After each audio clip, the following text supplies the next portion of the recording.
Sebanyak 1.800 anak yatim piatu di 6 kecamatan di Dapil 3 Kabupaten Sukabumi akan menggelar istighosah dan doa bersama untuk kemenangan Capres-Cawapres Prabowo Subianto Gibran Raka Buming Raka pada tanggal 30 Januari, tanggal 7 dan tanggal 13 Februari 2024. Menurut panitia doa dan istighosah Akbar Yatim Piatu, Nahrawi mengatakan persiapan istighosah dan doa bersama anak yatim serentak sudah 70% dan sudah disosialisasikan ke masyarakat dan Kordes Baldatun Center akan dilaksanakan 3 kali, yakni pada tanggal 30 Januari, tanggal 7 Februari dan 13 Februari 2024. Ada 10 titik, 80 banner yang terpasang terakhir di Kecamatan Cikembar.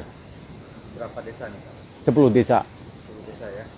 Istighosah akan dilaksanakan dari mulai tanggal 30 Januari 2024 ke tanggal 7 Februari 2024, terakhir tanggal 13 2024.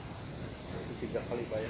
3 kali dilaksanakan di rumah Kordes masing-masing.